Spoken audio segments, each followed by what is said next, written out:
Imagine starting 2025 as a completely renewed version of yourself, leaving behind everything that holds you back, the choices that no longer make sense and the excuses keeping you stuck. What would you do differently? What if you could reset your life and begin again, this time with purpose? This is the perfect moment to transform your life. The Stoics believed that true power lies in creating a new reality from where you stand, facing challenges with courage and action. In this video, you'll discover 8 powerful practices to deeply reinvent your life, not just superficially, but by rebuilding your inner strength, mindset, and vision for the future. 2025 is just around the corner, bringing a unique opportunity to let go of everything that no longer serves you. It's time to reset the game, rewrite your story, and become the person you've always aspired to be. Before we dive into the first practice, let me tell you something. This video reached you because someone liked, shared, or commented on it. Pay it forward by doing the same, and let's keep this momentum going. Practice number 1. The philosophy of a strong body and resilient mind. Treating your body with discipline might not seem philosophical, but it has everything to do with it. The Stoics, for instance, were incredibly active people. They ran, wrestled, lifted weights, and hunted. They were warriors, athletes, and people constantly in motion. The phrase, "a healthy mind in a healthy body," perfectly captures their philosophy. For them, mental and physical strength were inseparable. Today, many people set New Year's goals to improve their health, achieve their dream physique, or feel stronger and more energized. But here's the twist. When we think of philosophers, we rarely picture someone like that. Instead, we imagine an older, sedentary professor, out of shape. Yet ancient philosophers were the complete opposite. Take Socrates, for example, a soldier admired for his endurance in cold weather. Cleanthes was a boxer. Marcus Aurelius hunted and fought, while Seneca started each year plunging into the icy waters of the Tiber River. These were individuals who embodied strength in both mind and body. Many of Epictetus's teaching metaphors revolved around battles and soldiers. For the Stoics, physical practices weren't about vanity or achieving a perfect physique. They were instead tools for fortifying the mind. As Seneca famously said, "We treat the body rigorously so it doesn't become disobedient to the mind." To the Stoics, physical training was a metaphor for mental strength. Facing physical challenges was their way of building resilience. They believed that by pushing the limits of the body, they were also strengthening the spirit, cultivating the capacity to face anything life could throw at them. When you take on a physical challenge, whether it's a hike, a tough gym workout, or a functional fitness class, you're doing more than moving your body. You're strengthening the muscle that says, "I can do this. I keep my promises. My mind controls my body." It's an exercise in discipline, determination, and self-mastery. It's not just about health or physical appearance. It's about forging your willpower by consistently stepping into discomfort, silencing the inner voice that says, "It's too hard," or "I'll do it tomorrow when I'm less tired." Let's face it, your body rarely wants to exercise. We're hardwired for inertia, but we need to push ourselves into action. And here's the magic. When you get off the couch and go beyond what your mind tells you to do in that moment, you gain energy. That energy spills over into the rest of your day, helping you face life with greater strength and clarity. This is the power of physical effort. It doesn't just strengthen your body. It fortifies your mind. It teaches you that you're capable of far more than you think. It transforms the way you approach challenges, making you more balanced, resilient, and confident. So, as you set your goals, choose something that not only works your body, but also feeds your inner strength. Every physical challenge you overcome is a step toward a stronger mind and an unshakable spirit. Practice number 2, mastering focus. If there's one skill that could completely transform your life this year, it's the ability to focus. In a world overflowing with distractions, where our attention is constantly pulled in a million directions, focus has become a rare and incredibly valuable asset. Even Marcus Aurelius, one of the greatest Stoic thinkers, wrestled with distractions, though his world didn't have the buzz of smartphones. He understood that the secret to focus lies in being fully present, dedicating himself to each moment with precision, seriousness, and justice. He reminds us that focus is a discipline, a skill that requires intention and willpower. And while modern life bombards us with external noise, it's not just the outside world that disrupts us. Often it's our own restless mind. Internal distractions, worries, unanswered WhatsApp messages, lingering notifications, and endless to-do lists are the modern thief of focus. Cal Newport, author of Deep Work, describes this ability as nearly extinct in our time. He argues that humanity's greatest achievements, peak performances, and groundbreaking innovations arise from periods of deep, uninterrupted focus. The Stoic philosophy offers a timeless lesson on cultivating this skill. Take Seneca, for instance. Living in a noisy Roman household, surrounded by the constant chaos of bustling streets and rowdy neighbors, he wrote to a friend about his resolve to train his mind to withstand external distractions. "I force my mind to concentrate," he said, "and prevent it from wandering toward external things. The environment can be loud and chaotic, but as long as my mind remains calm, there is no true disturbance." This profound statement highlights the ultimate form of self-control, a quality that doesn't emerge overnight. It's a practice built through patience and discipline. Tools like meditation, daily journaling, reflection, and unplugging from external distractions are essential to mastering this skill. Seneca also wrote, "True peace arises when no noise can reach you and no word can pull you from within." Let's be honest, no one is perfect at this. Not Seneca, not me, and not you.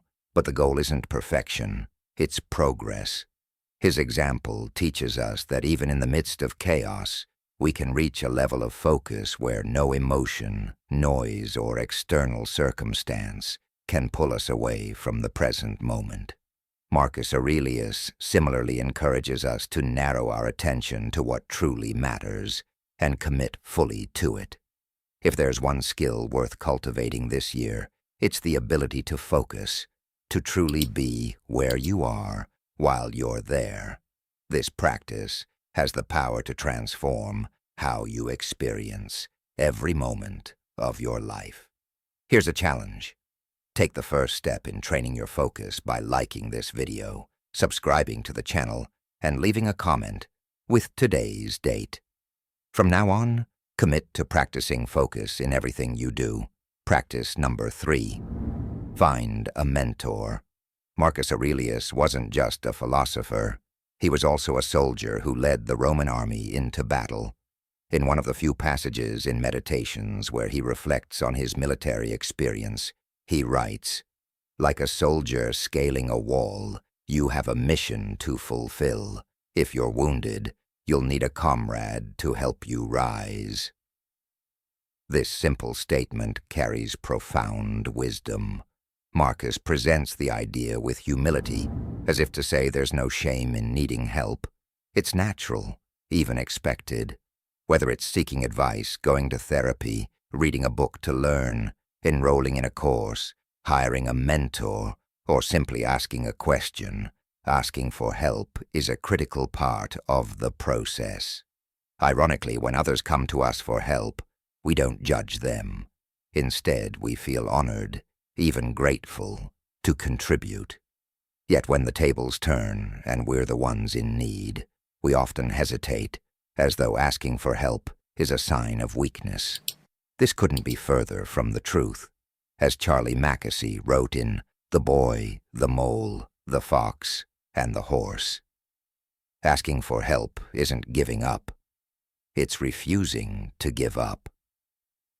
In life, strength doesn't come from doing everything alone. It comes from knowing when to reach out, seek guidance, and learn from those who can help you grow. There will be moments when life feels stuck, when nothing works, doubts creep in, challenges pile up, and it seems like you're fighting hard but moving nowhere. In those moments, you face two choices: stay where you are, or seek guidance from someone who's walked that path and knows how to help you grow. Asking for help takes courage, but it's also a testament to your determination. If you're truly committed to becoming better, you don't have to do it alone. Find someone who's already reached where you want to go, someone who knows how to solve the problems you're facing. Remember, we're all on this journey together.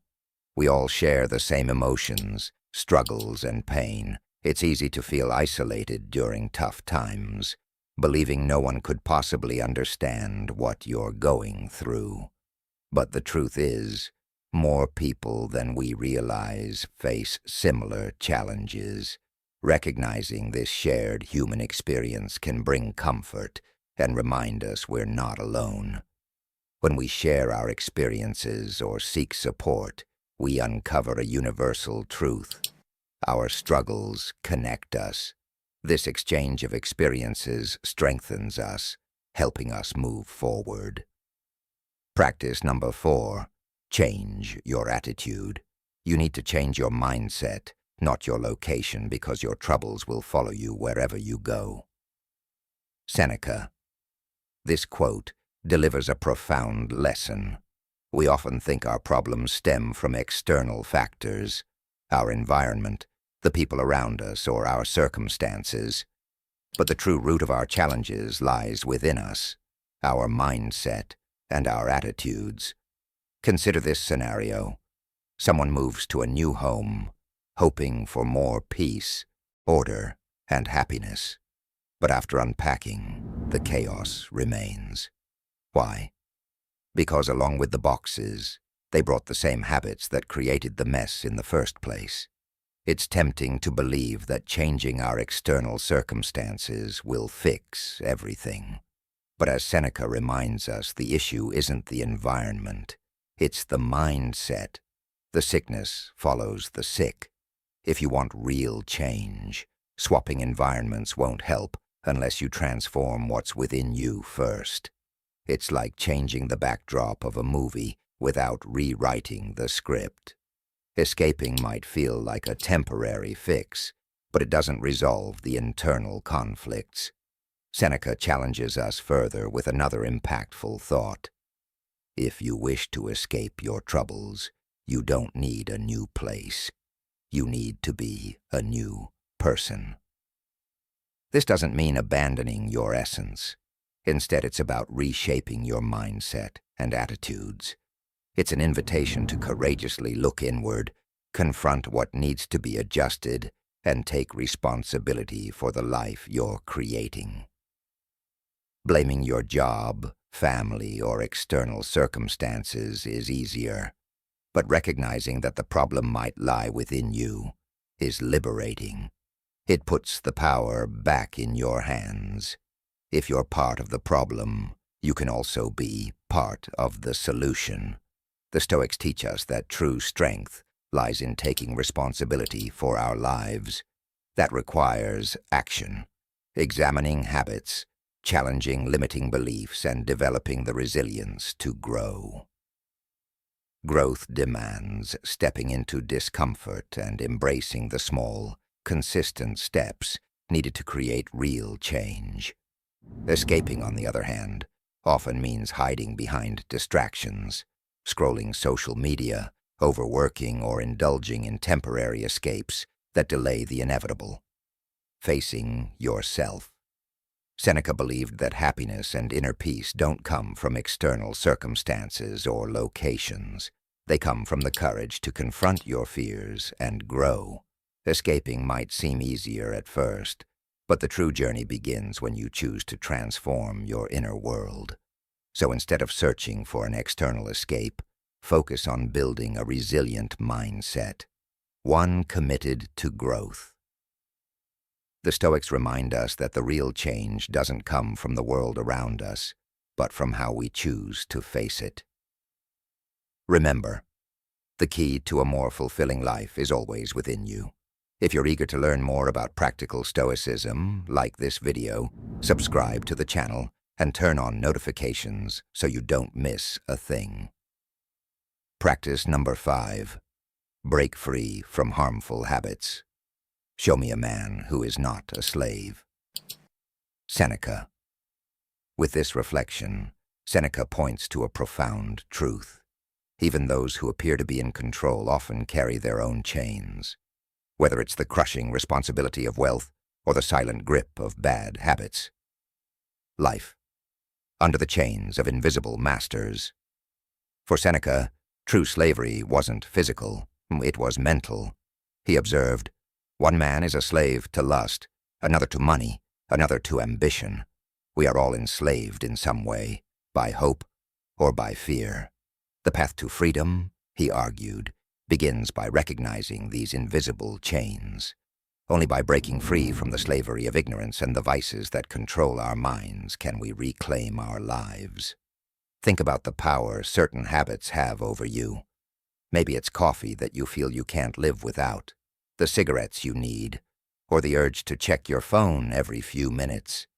Perhaps it's your obsession with betting on that one game, convinced that the next try will bring a jackpot. Whatever dominates your thoughts and actions holds more power over you than you have over yourself. If you can't go without something, then it controls you. But here's the key. It's not the habit itself that defines you. It's the dependency it creates. That craving, that unrelenting desire, is what must be questioned. Some addictions can be eliminated entirely. Others might reappear in different forms. You may have seen someone trade one addiction for another, escaping one master only to serve a new one. The Stoics believed that it's this need, this lack of freedom to abstain, that causes suffering. As long as you're in the grip of a vice, you cannot achieve greatness. This year, commit to breaking free from what enslaves you. It doesn't matter how small or socially acceptable the habit may seem. If it governs your life, it's time to take control. Start now. Your freedom and greatness depend on it. Practice number 6. Stop striving for perfection and focus on progress. The pursuit of perfection can be a fatal trap for progress. Martha Graham, one of the greatest choreographers of the 20th century, experienced this painfully in the winter of 1931. After dedicating months to a series of dances, she felt her work didn't live up to her reputation. Despite praise from dancers and friends, she could only see its flaws. Her frustration was so consuming that she lamented, "I've wasted an entire year." This suffocating perfectionism is a familiar fate for talented people. The high standards that drive excellence can also become a creative prison. As Winston Churchill wisely noted, perfectionism is just another form of paralysis. We get stuck in a resistance born out of fear of failure, fear of not being good enough, fear of exposing our vulnerabilities and being judged. The Stoics understood this struggle. They didn't advocate perfection, but progress. To them, excellence came from the relentless effort to improve, one day at a time. Epictetus once taught his students, "Can you avoid mistakes entirely?" number, but you can work to minimize them. This reminds us that the goal isn't to be flawless, but to grow continuously. Perfectionism isn't humility. It's not about dedication or excellence. At its core, it can be narcissistic, a way to avoid the discomfort of finishing, the vulnerability of relaxing our work, and the risk of criticism. But work is only complete when it's shared. Moving forward requires the courage to embrace imperfection, to acknowledge limits, and to act anyway. Accepting that we'll never be perfect is liberating. It shifts the focus to progress over paralysis, learning over stagnation. It takes courage to start something, finish it, and release it into the world. After all, growth isn't about reaching an ideal. It's about constantly moving toward it. If you know someone struggling with perfectionism, share this message with them. Let's stop waiting for perfect and start embracing progress. Practice number 7. Stop procrastinating and start now. Epictetus posed a timeless question that still resonates today. If not now, then when? 1902.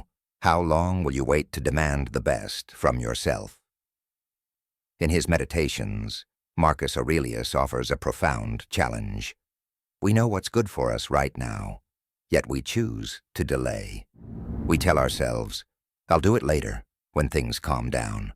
I'll act when life returns to normal, when my mind is clearer, when the timing is better. But this is the great lie we tell to justify procrastination. Procrastination is a habit, and as Seneca once said, it's the one thing all fools have in common. Fools are always preparing, always delaying, always inventing excuses to push action further into the future. This isn't how mentally strong people operate. A Stoic doesn't wait for the perfect moment. They act. They gather the strength, willpower, and discipline to face what needs to be done, and they do it immediately. They don't leave it for later or tomorrow. The best time to start something. It was yesterday, or, depending on the matter, years ago. But the second best time, it's right now. Think practically.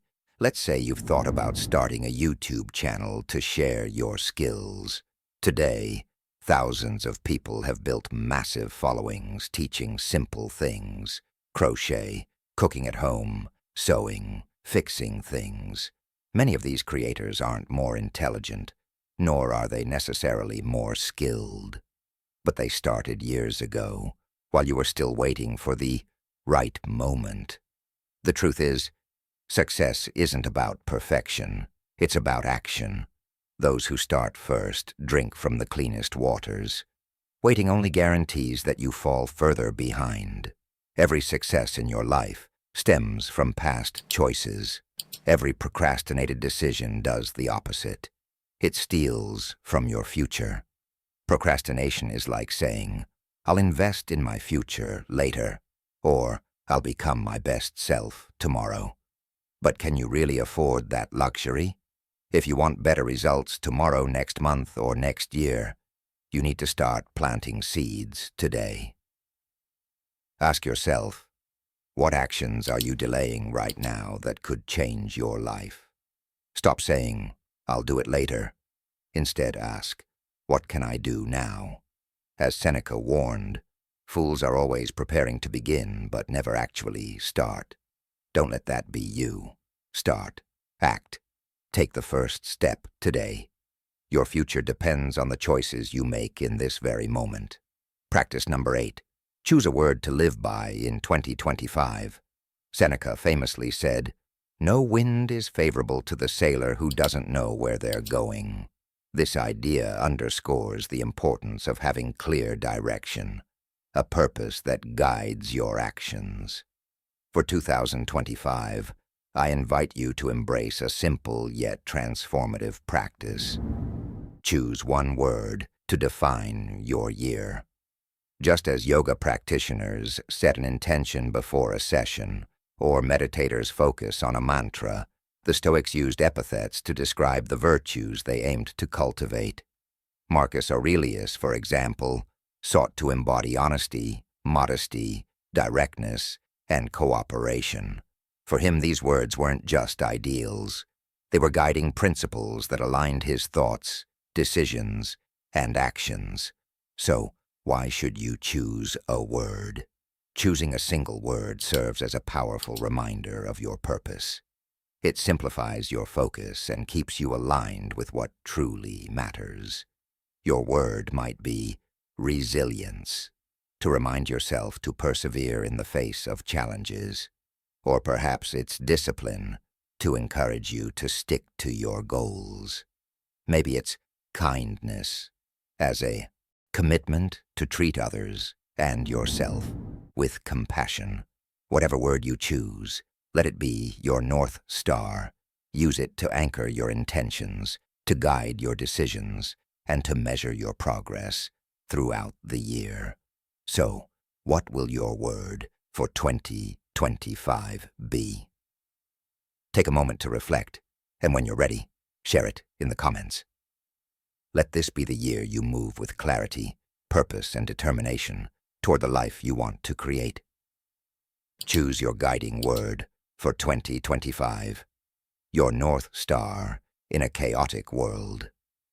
In a world filled with endless choices, challenges, and distractions, having a single guiding word can be your anchor, a beacon of clarity and purpose. It's like aiming for a star in the night sky, keeping you focused no matter how turbulent life becomes. Imagine this. If life feels empty or meaningless, you might choose the word more. This word can inspire you to seek more enriching experiences, more moments with loved ones, and more projects that ignite your passion. A shift like this can bring more joy, more fulfillment, and more energy to live life fully. For me, I chose the word temperance. I committed to seeking balance as my guiding principle. Instead of giving in to impulses or falling into extremes, I've learned to pause and reflect on every choice. Prioritizing what truly matters has helped me embrace moderation, patience, and intentionality. This practice has brought a sense of harmony and peace that once seemed out of reach. How to choose your word. Think about who you want to become and the challenges you anticipate in the year ahead. Your word should resonate deeply with you. It's more than a goal, it's a compass. Here are some ideas to inspire you. Generosity, for those who want to cultivate kindness and selflessness. Courage, to face fears head-on and grow stronger. Patience, to trust the process and embrace life's timing. Discipline, for building new habits and achieving long-term goals. Stillness, to find peace within, no matter your surroundings. Consistency, to stay committed and persevere, even when things get tough. Make it stick. Once you've chosen your word, make it a part of your daily life. Write it down. Save it as your phone wallpaper. Use it as a reminder alarm. Even incorporate it into your passwords. The goal is to keep your word visible, so it becomes a constant reminder of your purpose. Let it guide your decisions, align your actions with your values, and pull you back to your best self throughout the year. Live 2025 with purpose. This year, let your word be your North Star, a light that illuminates your path and keeps you on track toward a more aligned, meaningful life. What's your word for 2025? Share it in the comments, and let's step into this new year with clarity, purpose, and intention. Thank you for watching, and here's to making 2025 your most inspired year yet.